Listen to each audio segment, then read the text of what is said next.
A teď je ta první, že se na to podíváš, na ten, jako, a ten první jako dojem, který já se vždycky snažím, aby mě nemohlo nic jako rušit, nic zazvonit a vidět to v jednom tahu, bez přerušení a mám připravený blok, abych si psal jakoby cokoliv mě v tu chvíli napadne, nebo na co u toho myslím. A tenhle první dojem, jak to bývá s lidma, většinou je strašně jako přesnej.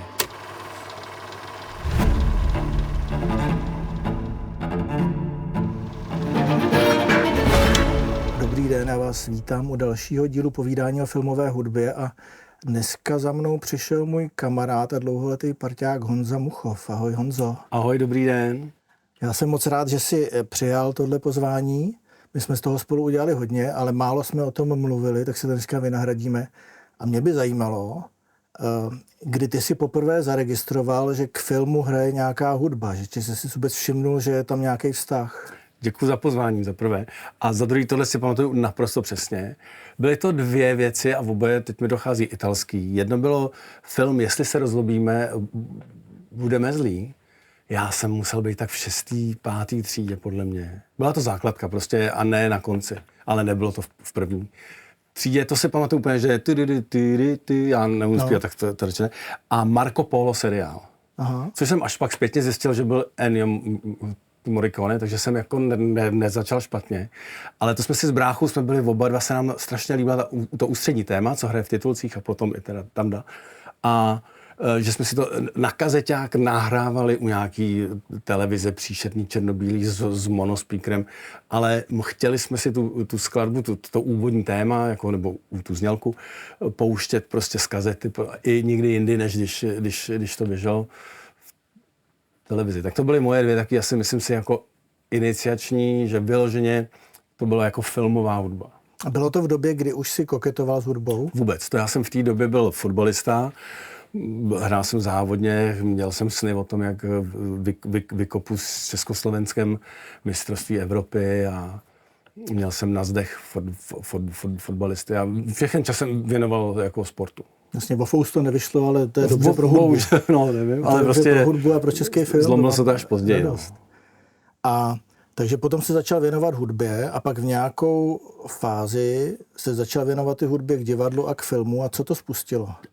Já jsem byl jako vždycky velký filmový fanda, jo, ale prostě my s bráchou, třeba můj brácha byl technicky velmi šikovný, takže on postavil různé antény, takže jsme na Jižňáku sledovali jak polskou televizi, černobíle, prostě jako s takovým tím čteným dubbingem toho jednoho herce, ale to, co nabízel ten polský program, bylo mnohem jako pestřejší, než byly ty dva československý jako nabídce.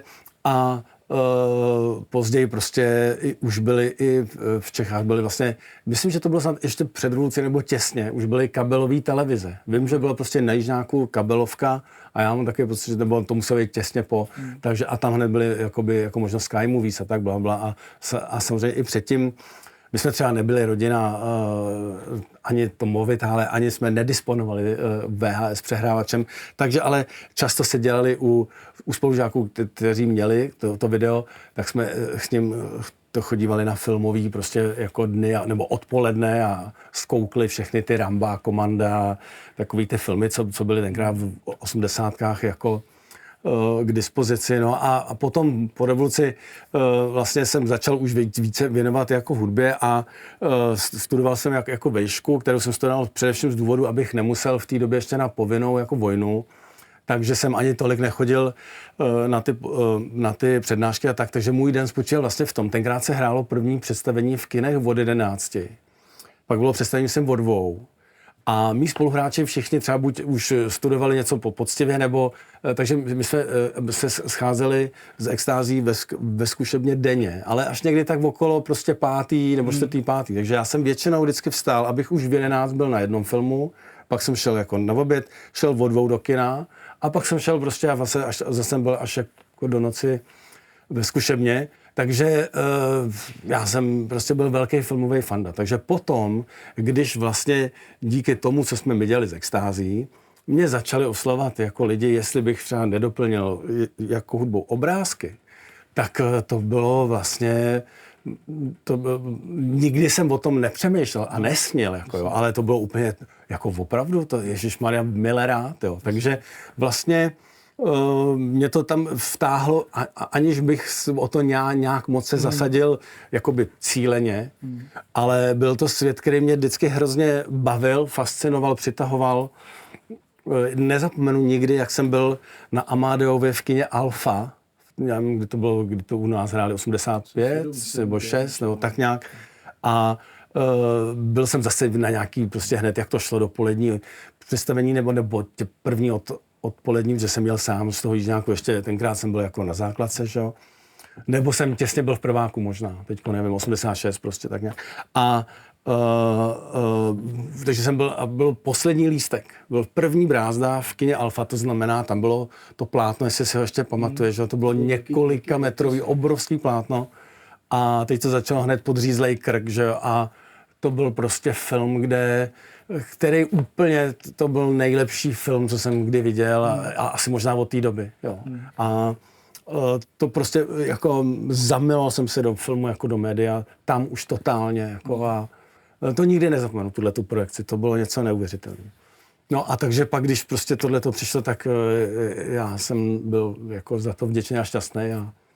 A kdo byl první, kdo ti dal tu důvěru, že něco chtěl? Jestli si vzpomeneš. Já myslím, že to bylo hodně v jednu dobu vlastně, nebo že to byly otázky týdnů vlastně, nebo tak.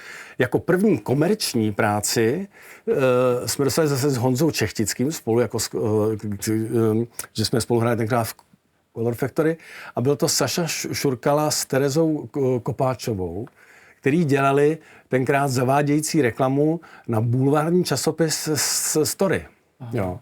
Což je vtipný na to, že třeba o 10 nebo 15 let potom Tereza tu redakci vedla. Ale v té době byla ještě, myslím, studentkou FAMu jako režie, Saša byl kameraman a bylo to okolo, že začal vznikat jako Šeptej, kde byl Saša taky kameraman. A my jsme se potkávali jako různě po klubech a bavila nás stejná hudba. Jo? A on znal extázi a věděl, že my s Honzou Čechtickým v té době jsme ještě měli takovej vedlejší projekt, který se jmenoval Twin Freaks. Takže to byla první komerční zakázka. Vím, že jsem v té době dělal i hodně famáckých filmů zadara, protože to někdo chtěl. A s Davidem Ondříčkem jsem dostal taky nabídku a dělali jsme to taky s Honzou. Dělali jsme hudební výbavu, se tomu říkalo, nebo furt asi říká, pro Kinomagazín, který byl konkurent k tehdejšímu Kinoboxu magazínu, který běžel v ČT. Tak tohle vznikalo na Nově, ale nemůžu si vzpomenout, jak se jmenoval teď ten magazín. A to byly, myslím, první dvě takové jakoby zakázky komerční.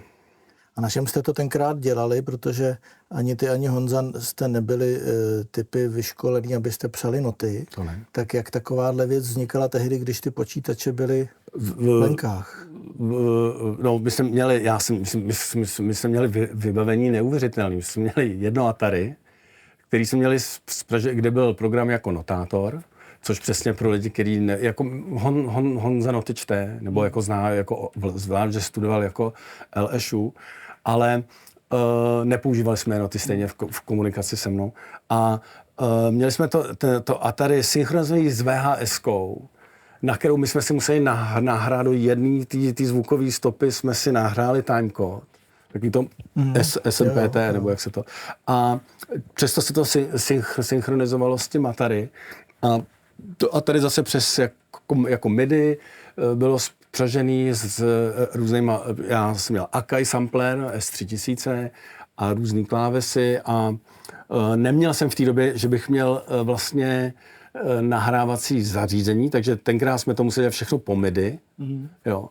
A nevím ani potom, co jsem si pořídil, to byl nějaký 4 nebo 8 stopej digitální záznam, ale teď už si nepamatuju, co to bylo jestli to byly jako datky, nebo to asi ne, to muselo být něco jakoby širšího, ale už si nepamatuju, jak se jmenovaly tyhle, to bylo hrozně krátká doba A všechno to řídil, právě byl vtipný vlastně ten time code, který jsme vždycky museli nahrát na tu VHS, že vlastně jako VHS byl master takový jako, takže to bylo takový pionýrský, no. Ale jak tak jste takhle začali a jak ty sám si začal hledat klíč k té hudbě, jaký obraz doprovodit jakou hudbou, jaký příběh doprovodit jakou hudbou? V tom filmu je vždycky ten klíč a to jako zůstalo. Samozřejmě dřív jsem byl víc jako limitovaný v těch začátcích tím, jakou hudbu jsem si dovedl představit, nebo bych dovolil si o ní přemýšlet, když mi nebyla jako blízká už třeba z toho, co jsem si ochmatal v té kapele. Jo. Ale vždycky základ je prostě ten příběh, jako co se vypráví a jak to ten režisér nebo režisérka chtějí vyprávět. Jo. Protože my můžeme vyprávět triviální, nebo třeba postavit story jako western, ale může to být Zahradníkův rok, jako je teď aktuální film v kinech, který má fantastickou hudbu od Tadeáše Vrčáka a celý je postavený vlastně jakoby westernovsky, bych řekl, nebo ten souboj toho našeho protagonisty s tím antagonistou, který v tom filmu ani není vidět vlastně a celý to graduje velmi postupně a to jedno. A tenhle princip je vlastně jakoby ten základní, aspoň takhle já ho čtu jako základní, že co vyprávíme a jakým způsobem. A na tom se potřebuji vždycky shodnout nebo si to vyjasňovat vlastně ještě předtím, než začnu s tím režisérem nebo režisérkou. A třetí, co je pro mě potom, hledám ten zvukový klíč, který jakoby odpovídal buď tomu protagonistce nebo prostředí, tomu, co je jakoby základní a určující pro ten film. A tohle jsou taky 3 věci, které řídí všechno ostatní. Pak začnu přemýšlet, když teda najdeme ten klíč, že to má znít, já nevím, staře, nově, plechově, hranatě, nějak si to zadefinujeme, tak pak jak tohleto obsáhnou v tom obsazení, jaký instrumentaci to bude, a pak teprve začínám vlastně jako řešit ty témata. A v jaký fázi ty se k těmhle úvahám dostaneš? To je různý, podle toho, kdy se k tomu projektu dostanu. Jo. Většina filmů nebo většina spoluprací probíhalo, že jsem u toho byl třeba už v době, kdy existoval scénář a ještě nebyla produkce jako v běhu, ještě se netočilo. Ale dělal jsem i filmy, kde třeba už byl zamklej střih. Jo, to byl třeba případ při Normálu, film s názvem To Normál, co jsme taky dělali spolu. Tam byla původně, protože to byl film, který měl velkou evropskou koprodukci, tak to bylo domluvený, takže tam měl být skladatel z Makedonie, myslím. A pan režisér Julius Ševčík nějak, buď jakoby nebyli spokojení, prostě z nějakého důvodu to nedopadlo. A už skoro jakoby na poslední chvíli vlastně někoho scháněli a přišli za mnou, nebo spíš já za nima do střižny. Byl jsem nadšený s tím, co jsem najednou viděl za ten, vlastně na té projekci a velmi rád jsem do toho jako vpadnul, jakoby na poslední chvíli nebylo moc času, ale taky jsou takovýhle případy, kdy prostě tam nejsem od začátku a musí se to pak jako vyřešit rychleji, jo, ale to, co se pak začne řešit, je stejný, akorát, že někdy, a když jsou to třeba filmy s Davidem, tak tam někdy s Davidem Ondříčkem, tak tím, jak se známe dlouho a některé věci jsme si prošli společně, tak třeba i některé věci on řeší se mnou, někdy se mnou konzultoval, já nevím, obsazení, někdy jsem já za ním přišel s námětem, jo, a pak třeba jsem ani nedělal tu hudbu k tomu filmu, ale tam je to jako specifičtější, ta spolupráce. Nebo jakoby třeba jako hlubší v tomhletom, v téhle jako, protože se známe jako dlouho, jo, ale většinou jsem tam jako od té doby, kdy existuje scéna.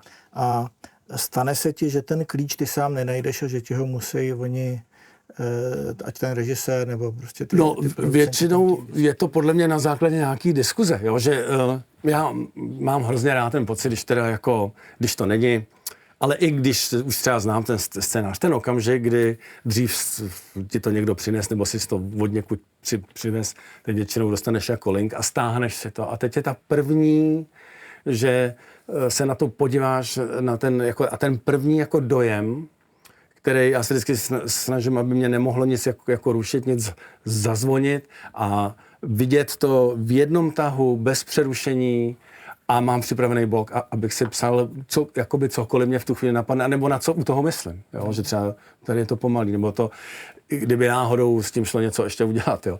Ale prostě cokoliv, je to tvorba, že jo? Tak cokoliv tě napadne. A tenhle první dojem, jak to bývá s lidma, většinou je strašně jako přesnej, jako jo. A odhadneš vlastně ty silné věci, ty slabé věci na tom filmu, nebo odhadneš, vidíš je jakoby hned, protože když nemáš ten vliv scénáře. A když je to případ, že dostanu scénář, tak taky klidně třeba oni vole, už to čete a já si říkám třeba ještě ne, protože jsem věděl, že nemám ty 4-5 hodin, abych si to v klidu přečet na jeden zátah, v jednom dojmu, prostě z celku. Jo? Jakmile si to rozložíš, tak už to je vlastně, kam jsem to včera dočetl, ten první dojem já mám rád, když je to v celku. No a takže a často na základě toho mám nějaký s něčím přijdu do té diskuze. A někdy to dostaneš už tak, jako, že oni ti jako řeknou, je to komedie, chceme bavit od začátku a chceme, aby z první jako noty hudební bylo jasný, že je to komedie. Jo, to byl třeba případ Ženy v pokušení. Tam bylo jako daný od Jirky.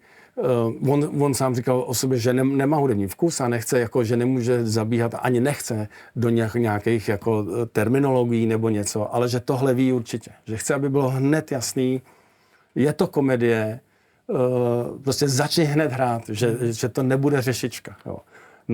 Naopak při filmu Václav, který jsme dělali předtím spolu, tam vlastně zase jsem od začátku jako dával najevo, že to nebude tak jednoduchý a tam jsme si spolu vydefinovali, že třeba by bylo fajn v hudbě nějak definovat to charakter té postavy, co hrál Ivan Trojan. On hrál postavu s lehkou to jako mozkovou dysfunkcí a ta postava měla takovou schopnost, že byla zároveň křehká, ale docela ostrá. Jo? Že on byl velice jako citlivý, ale mohl i vytáhnout zbraň na svého bráchu. Jo. A vlastně jsme si říkali, jestli se to nedá v té hudbě nějak jako přiblížit, pomoct tomuhle tomu a napadlo nás, že budeme hrát na skleničky, že to sklo je materiál, který má podobné vlastnosti, jako má ta postava.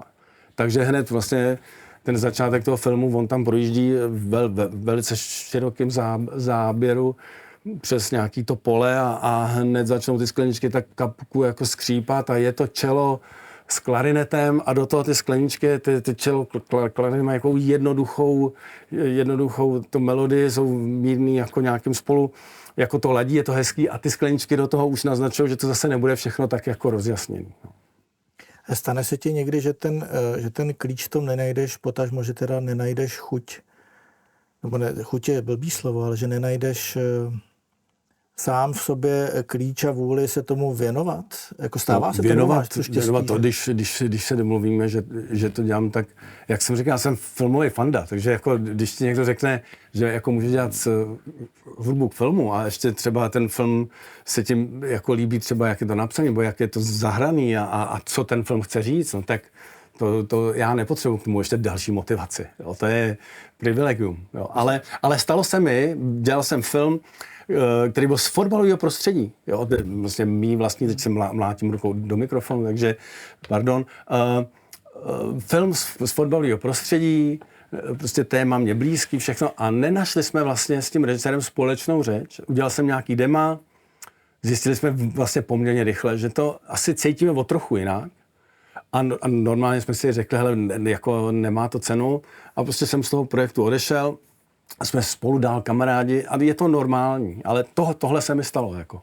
Jasně, ono se to stalo a je to podle mě potom fair těm lidem to říct, protože no přesně, nemůžeš dělat něco, co necítíš, že máš přesně. dělat. A on byl nešťastný, já taky, protože jsem říkal, aha, tak já to nečtu jako on.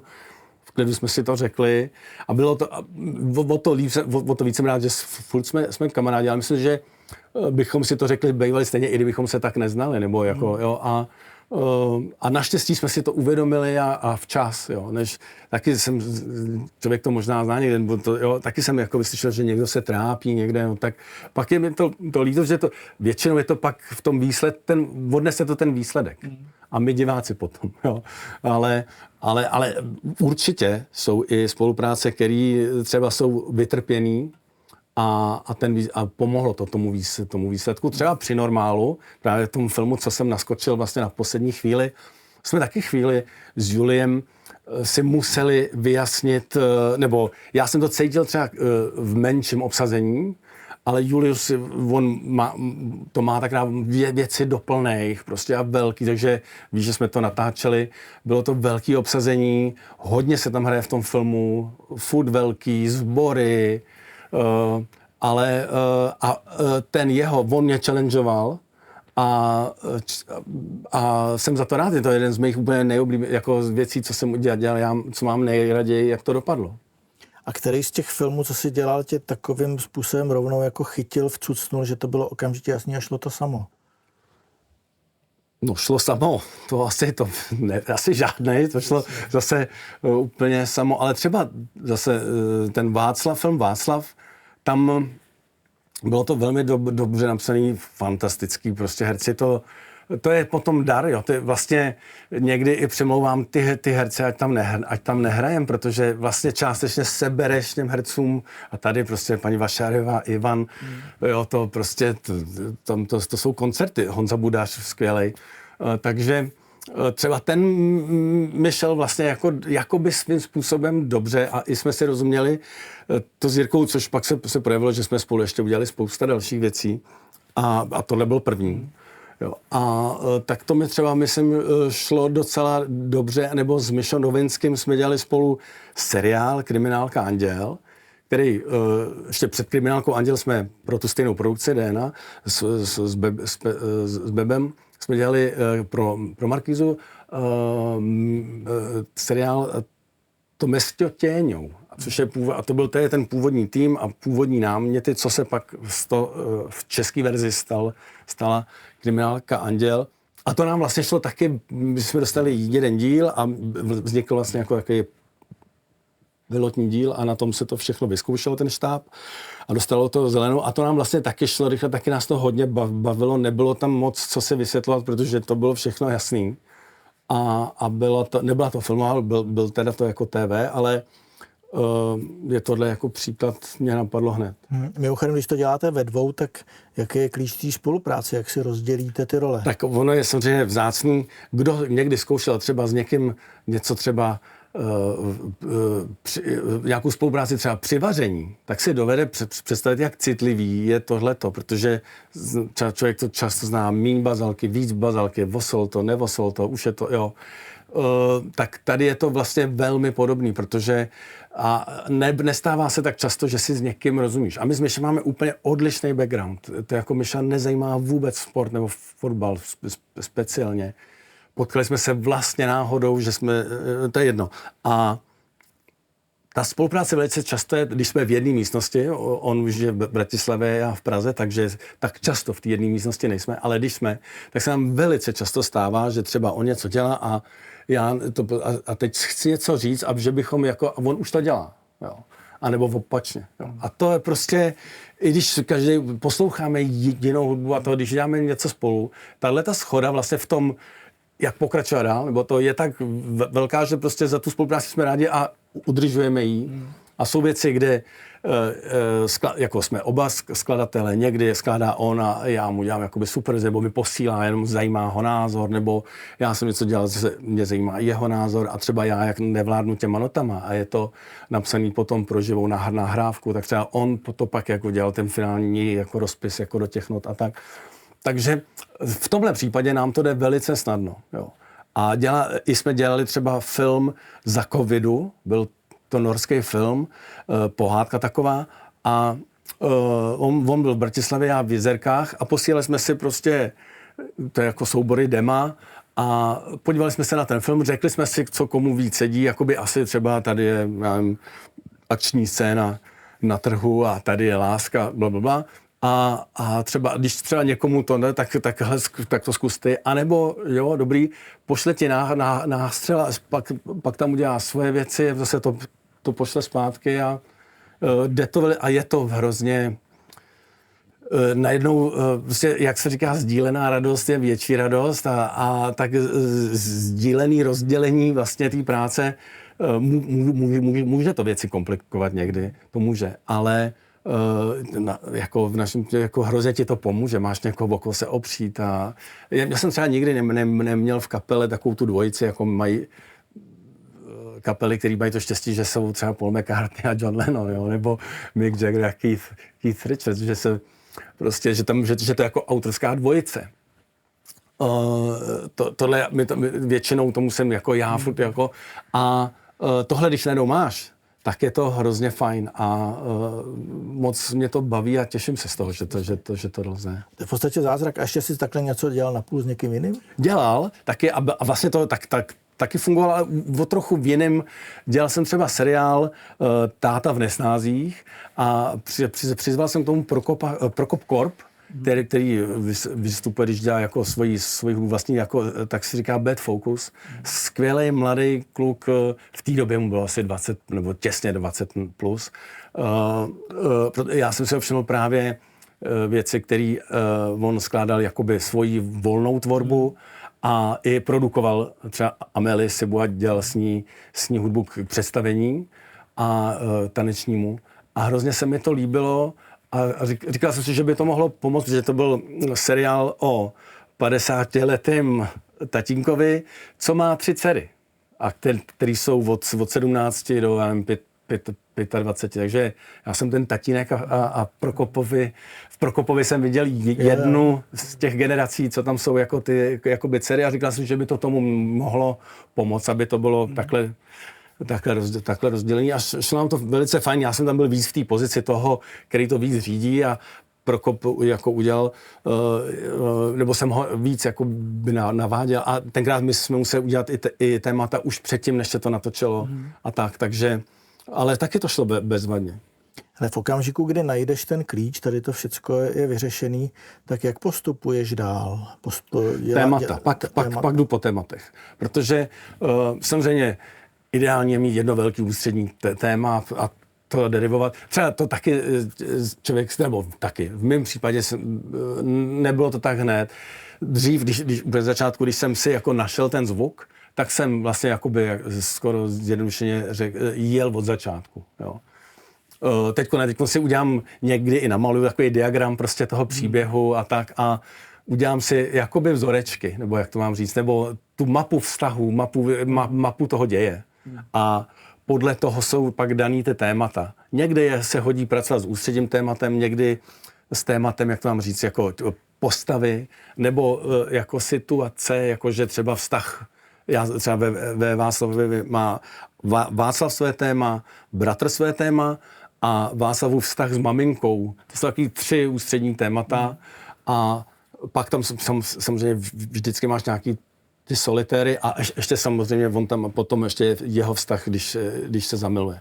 Ale tak to byly 4 základní témata. Ale někdy opravdu máš jako jedno základní téma a někdy zase je třeba v Samotářích. To byl film, že vlastně víceméně povídky nebo třeba 8 ústředních postav. Bylo to hodně jako to dynamický a tam jsme zjistili poměrně záhy, že scénika ten film pocitově zpomaluje a užití použité hudby, nebo jsem oslovoval i kapely, aby napsali hudbu přímo nebo písničku pro ten film. Naopak to dynamizuje a i to šlo s tím, o kom ten film byl. Takže třeba tam není třeba jako ústřední téma, tam je jako vlastní téma na začátku, pak je prostě téma ráno a tak, ale není a byl to film, že to byly to mozaiky vlastně, nebo je to mozaika taková, tak tam nemělo smysl, nebo tam to nefungovalo vůbec ten princip toho tématy a tak blablabla. to spíš jako se Segerin takové, jo. Ale když se vracíme tomu, jak to teda potom, co se to definuje, pak jsou teda ty témata a je vlastně pro mě, někdo třeba pracuje s pianem, já pak pracuji taky s pianem a s kytarou a s basou, jako různě a jsem ve světě jako MIDI, jo, jsem a nebo když je případ, že třeba se rozhodnu, já nevím, je to o akustický kytaře nebo elektrický a pila a nějaký jako hluky, tak to už rovnou jako točím vlastně, jo, že tomu to ovládám, takže to můžu už klidně považovat, že to může být klidně ve finále v tom filmu, jo, když jsme domluvení, že to bude víceméně symfonika nebo prostě nějaký jako obsazení jakoby živý, který já nemůžu u sebe ve studiu dělat hned jakoby na ostro, tak to dělám vlastně jakoby to MIDI, já mám různý jako banky v kontaktu prostě a jakoby simuluju ty živý hráče, který potom přijdou a dají tomu ten život. Takže tady ten tvar, když máš ty témata, tak to pošleš zase zpátky režisérovi. Přesně, většina to chce, přesně pošli mi to, nebo některý přijdou za tebou a chtějí to vidět, radši třeba klidně počkaj si, až toho je víc, aby dostali z toho ten jako pocit.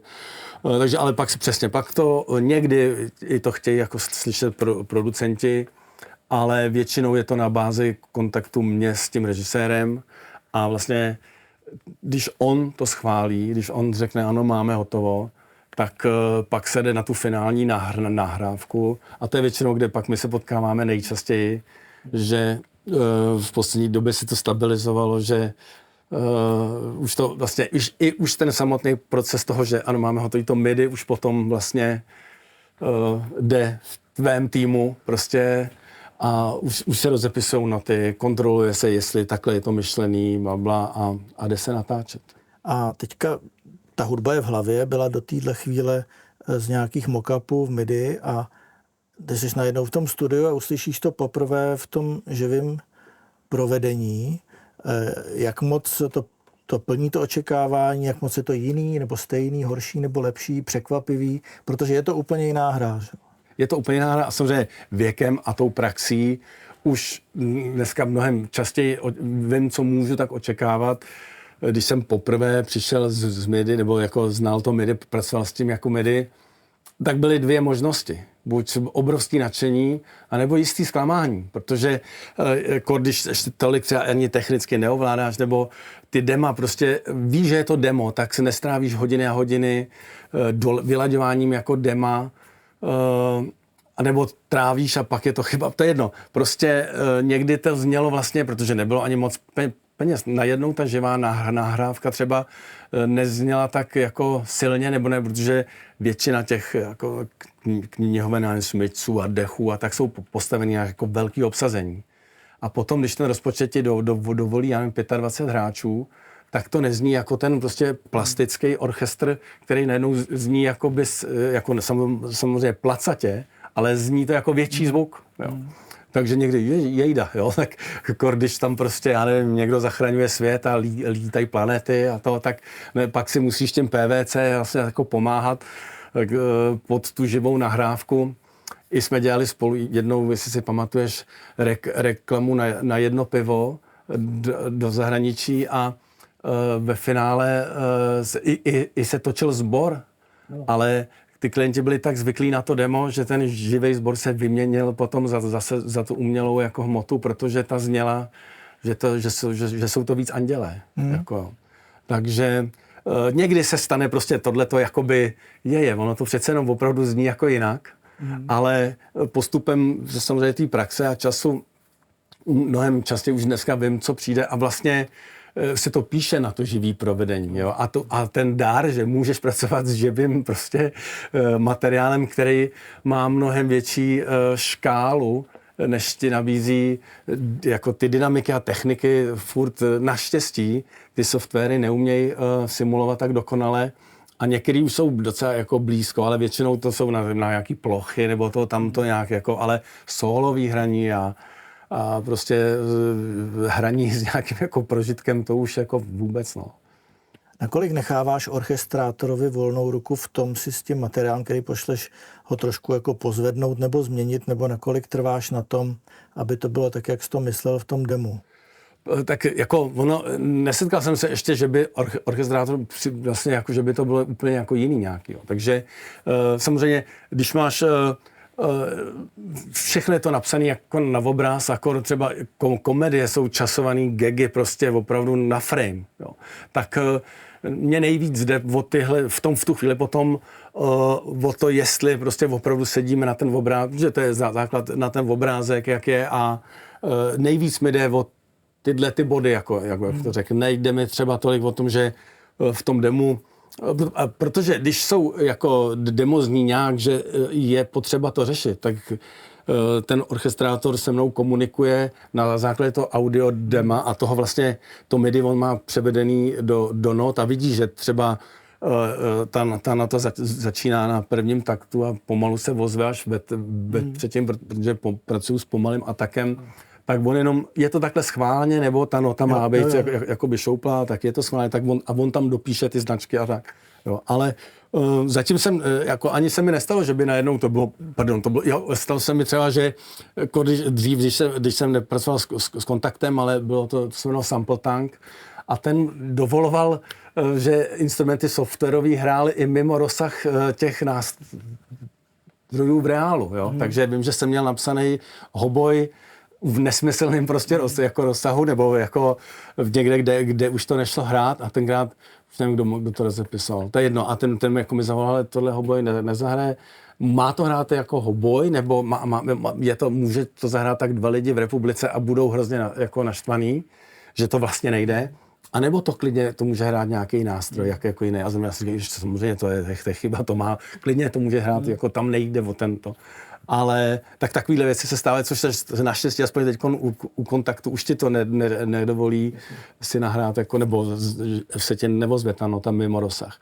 Takže tohle se neděje. No. Takže, ale já naopak, já mám takový jako životní krédo, jak když za Komoušemi pamatujeme televizní, je to pořád křeslo pro hosta, tak moje životní krédo je, že nejlepší práce je spolupráce. Takže to, že někdo mi chce pomoct jako v tom, tak jako feel free, jo, já budu naopak rád. Samozřejmě se může stát, že jako řeknu, ne, tak to se omlouvám, tohle ne, ale to se mi skoro nikdy nestalo. Skoro vždycky se mi stalo, že ty lidi to vezmou a zvednou to ještě, nebo ze země třeba, jo, a dají to prostě vždycky je to lepší, jo.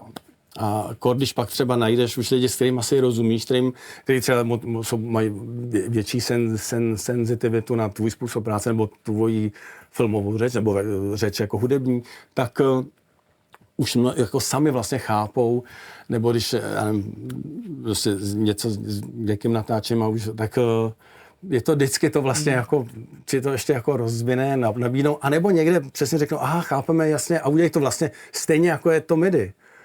Ale jako v 99,9% ten živý orchestr to prostě pošle do dimenze, kde ten software to nemá šanci, nebo nemá, prostě vůbec tam není. Jo, takže a vždycky to, a i to líp zní z toho plátna, prostě kde musíš furt pracovat s tím, že ta hudba často hraje s tím dialogem, takže se snažím to dělat, aby to bylo široký, aby ten dialog mohl být uprostřed a nerušila ta hudba. To je pak nejhorší, když koukáš na třeba skvělý herce a najednou bys měl v tom křesle pocit, že vlastně tvoje hudba je ruší, že to úplně jako to kazí.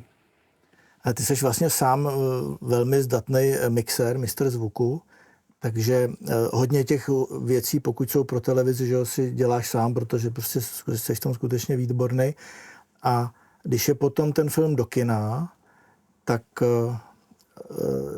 přistupuješ k tomu nějak jinak? Počítáš i třeba v té instrumentaci nebo ve velikosti hudby s tím, že bude hrát v kině?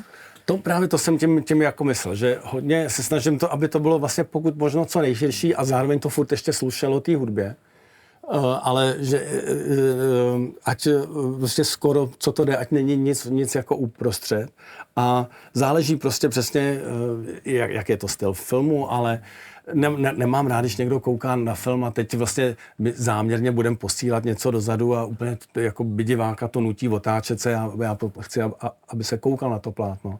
Ale když potřebuju třeba, když je scéna, já nevím, v letišní jako hale a zločinec mu utíká za zády, tak to samozřejmě potom chci, aby to téma, nebo ten jako motiv toho bad guy běžel taky vzadu, jo? A přinutil tu postavu se otočit. Ale nemám rád takový ty technický naschvály, nebo že někdy zvukaři mají tendenci, myslím ty filmový, ne jako ty, co míchají jako hudbu, že občas mají potřebu, že musí každý auto přejíždět zprava doleva a že slyšíme jako chladící box z 3 místností vedle a ten musí hrát vlevo nahoře.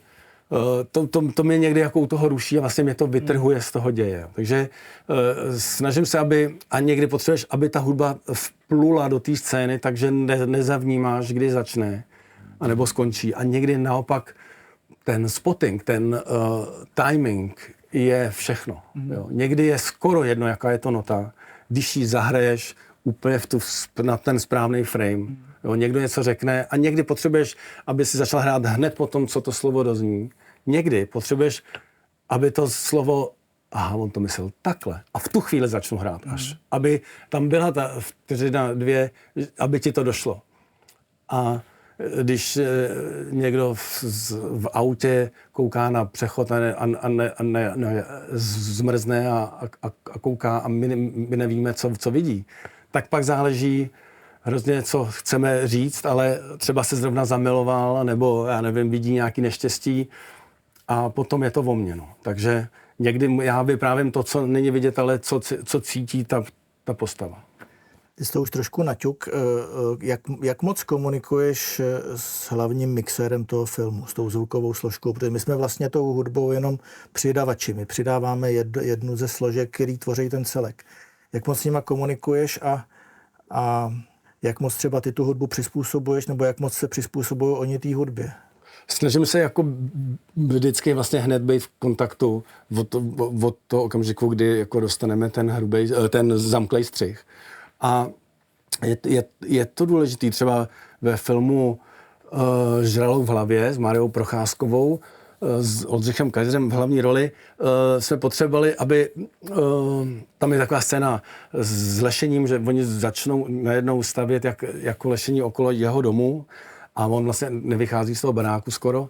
Tak já jsem pak to udělal tak, že jsem vlastně od kluků ze zvuku si nechal poslat všechny zvuky toho natočeného lešení z toho placu a oni tam dělají rambajs, jakože se to jako lešení staví okolo té jeho místnosti a vlastně jsem postavil jako rytmický pattern z těchto jakoby zvuků a přesně jsem právě potřeboval, aby to jakoby organicky plynule přešlo, že normálně někdo tam staví lešení a vlastně najednou je z toho hudba.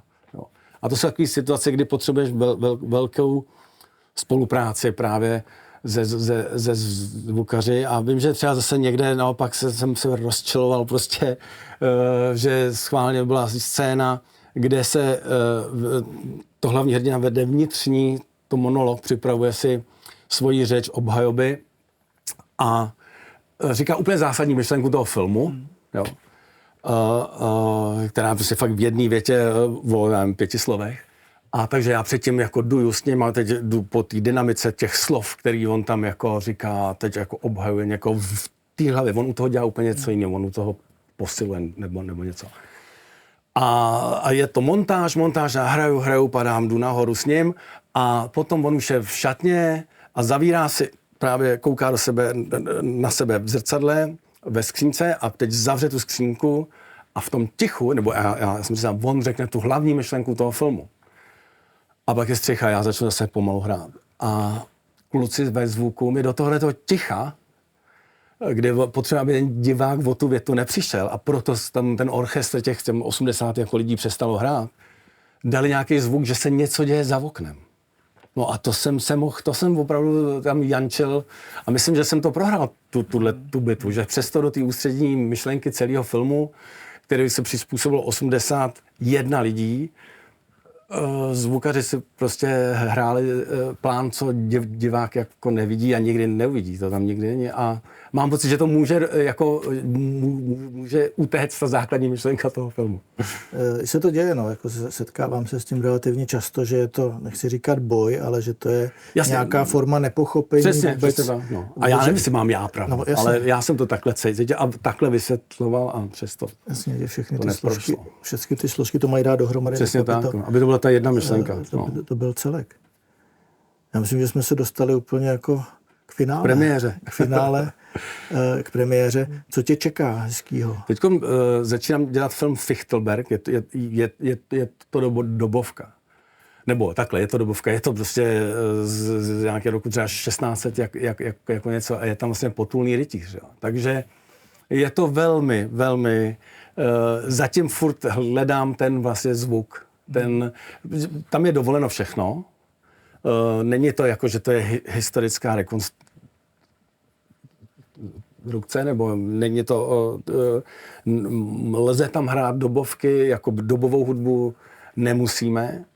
Myslím si, že ani nechceme, ani já nechci a ničem tam to nepomáhá, pak tam je nějaký veselý, nějaký hospodě, tak tam to může být.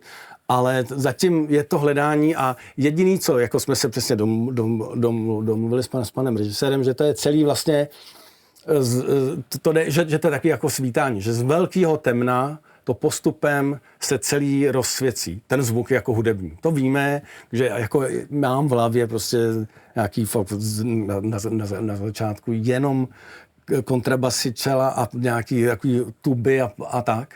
A postupně ty placatý a tustý a možná právě můgy, nějaký rozbitý věci a pomalu to půjde prostě furt nahoru a zase tam na konci už nebudou vůbec žádný jako basový jako věci ale zatím furt ještě zatím to zkouším a sluší tomu třeba, když to celý udělám na synťák. Vlastně to funguje taky, ale nechce se mi do toho.